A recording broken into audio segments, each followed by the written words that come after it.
Who are these Christians? अरे 12वीं शताब्दी में पूरा यूरोप भूखा नंगा,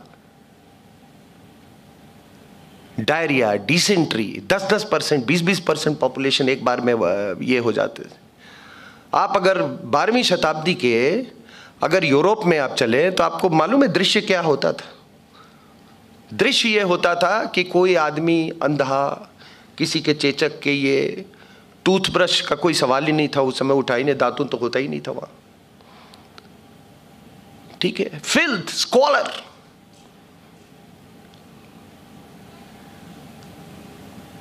और वो लोग, and that was called the dark ages. और ये आपको बता दूं कि सुअर घूमते रहते थे।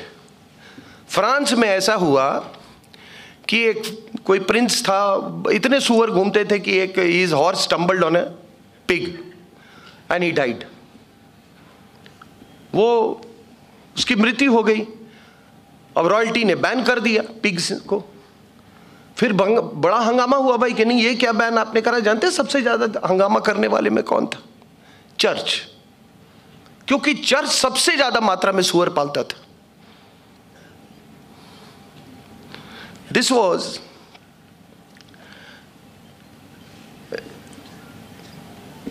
Was Europe at that time. अब मैं आपको बताता हूं ये विच हंटिंग, और मैं ये 16वीं शताब्दी वगैरह की बात कर रहा हूं। चर्च का ये मानना था कि औरतों को पढ़ाना यानी कि डेविल्स को पढ़ाने के समान है। तो उन्होंने जितना विरोध हो सकता था किया। इतना ही नहीं किया, ये विचेस, जो ये शब्द आया है विच हंटिंग, ये शब्द कहां से आया है? ये विचेस जो थी, they were actually women of science.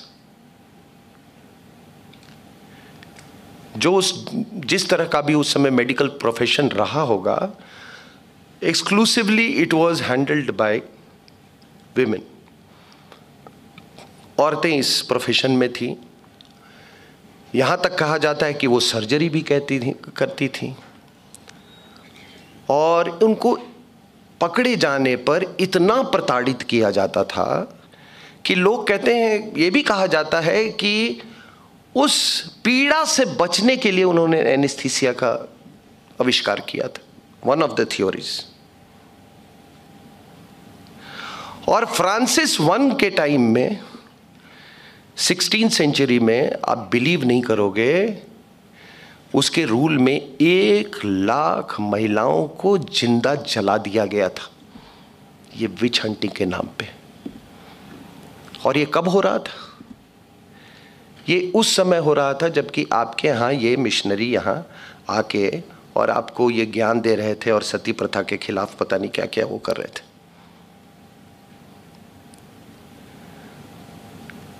एक लेखक हैं डेविड स्टैनिंग, वो प्रोफेसर हैं इसके अमेरिका में हवाई यूनिवर्सिटी में। उन्होंने एक किताब लिखी है।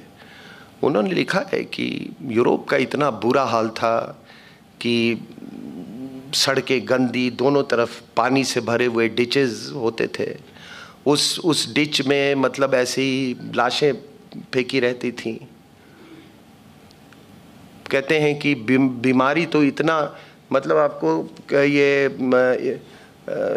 1 सेंचुरी में कहते हैं कि कितने, मतलब 5 crore people in 1 century died just because of plague. ऐसा नहीं कि हमारे यहाँ प्लेग नहीं था, बट हमारे लोग उसका उपचार जानते थे।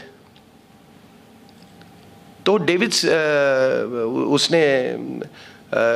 डेविड ने लिखा है, प्रोफेसर डेविड ने, कि अगर आप नरसंहार की बात करें, ये यूरोप की बात कर रहा हूँ, मैं अमेरिका की बात कर रहा हूँ, कि तो सबसे बड़ा अगर नरसंहार हुआ है तो वो अमेरिका में हुआ है, जो वहाँ के जो एबोरिजिनल्स थे, जो रेड इंडियंस थे, उनके खिलाफ। और कहते हैं कि जब कोलंबस स्पेन छोड़ा तो उसने एक ऐसे देश को छोड़ा जो जो जितना मैंने आपको डिस्क्रिप्शन दिया है फिल्थ और स्कॉलर और डिजीज़ का, उसने ऐसे देश को पीछे छोड़ा था।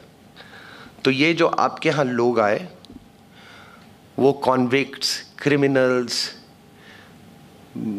आते थे तो इसी क्रिश्चियनिटी के नाम पे, पहले ट्रेड नहीं करने आए, वो वहाँ से चर्च वगैरह से परमिशन लेके यहाँ आते थे वो क्रिश्चियनिटी के नाम पे, but they were basically convicts and criminals.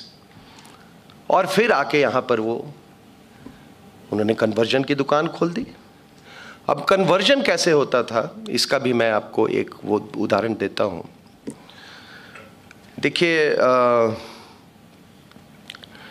Francis Xavier 1552 में यहाँ आए। उसके पहले भारत के बारे में ज्ञान नहीं था यूरोप में ज़्यादा। वो कुछ लोग समझते थे कि ये पहले से ही क्रिश्चियन कंट्री है, क्योंकि उनको ये नहीं बताया गया था कि क्रिश्चियनिटी कब शुरुआत हुई है उसकी। तो यहाँ पे आए तो ये फ्रांसिस जेवियर ये कोरोमंडल कोस्ट में आया, और कोरोमंडल कोस्ट में इन्होंने जितने मछुआरे थे उनको अरब लूट लिया करते थे, उनकी मछलियाँ जो है उनकी कैच जो होती थी उसको। तो इसने बोला कि मैं तुम्हारी मदद करूँगा, लेकिन तुम लोग क्रिश्चियन बन जाओ। तो क्रिश्चियन बन गए, लेकिन उसके बाद भी ये वही मात्रा इनसे लेता था, एक बड़ी मात्रा। कहता भाई तुमको प्रोटेक्शन दे रहा हूं तो टैक्स भी तो दोगे। हाँ, ये सेंट फ्रांसिस जेवियर था। उसके बाद वो महाराजा ऑफ ट्रैवनकोर के में कुछ रॉयल फ्यूड चल रहे थे। तो महाराजा ऑफ ट्रैवनकोर किसी का वो एजेंट का काम, मैसेंजर इसका काम कर रहा था, झगड़ा सुलझाने की में लगा हुआ था। तो कोई एक राजा बहुत खुश हो गए, तो उनको कहा कि भाई इनाम में उसने बोला कि मुझे ये कन्वर्जन, मछुआरों को कन्वर्ट करने का हमको इजाज़त दीजिए। और उसके बाद उसने कन्वर्जन शुरू किया और मछुआरों को कहा कि उनका बोट जब्त कर लेता था कि अगर तुम कन्वर्ट नहीं करोगे तो तुम्हारी बोट्स जब्त हो जाएंगी। और ये वही व्यक्ति था फ्रांसिस जेवियर, जिसने पहली बार पोप को, और पोप का जब मैं जिक्र कर रहा हूँ तो एक चीज़ और मैं ऐड कर दूँ कि लंदन की ये स्थिति थी कि वेनरल डिजीज़ेस इतना ज़्यादा लंदन में फैला हुआ था ये 16वीं शताब्दी 17वीं शताब्दी में, कि पोप 10 जो था, pope 10 I think Louis, he himself was suffering from venereal disease। तो उसके बाद से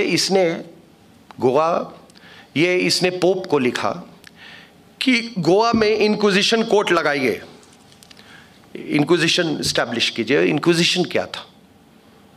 इंक्विजिशन ये कन्वर्ट तो कर देते थे, लेकिन होता क्या था कि पैसे के लिए, डर से, लालच से, हमारे यहाँ ज़्यादातर कन्वर्टीज वही हैं बाय द वे, पैसे से, डर से, लालच से कन्वर्ट तो कर देते थे, लेकिन वो इन प्राइवेट चुपके से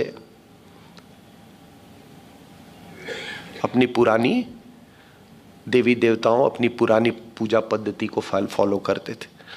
तो इन्होंने एक स्पाइज और एजेंट्स का एक वो फोर्स तैयार किया, इंक्विजिशन करता था, और वो जगह जगह जाके देखता था कि कहीं वो पुरानी आस्था तो ये नहीं फॉलो कर रहे हैं।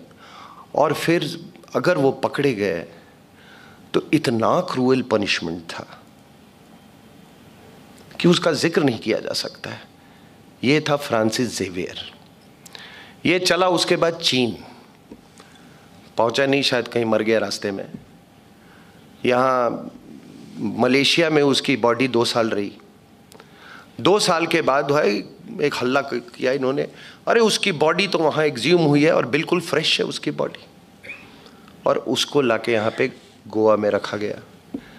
अब बॉडी तो बॉडी है साहब, कभी उसका अंगूठा गायब, कभी ये गायब, मतलब है वो होने लगा। वो सिर्फ इसलिए किया गया कि कैननाइजेशन और मतलब उसको कैननाइज किया जा सके, उसको डिवाइन सेंट का दर्जा दिया जा सके, ये इसलिए किया गया था।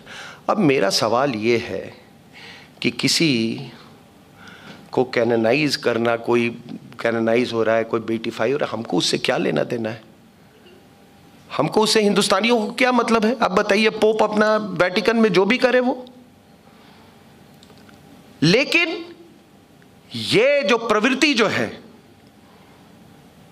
हिंदुस्तान को कन्वर्ट करने की, हिंदुस्तान को बांटने की, हिंदुस्तान को डिमोरलाइज करने की, ये क्रिश्चियन महिला ने जारी रखा।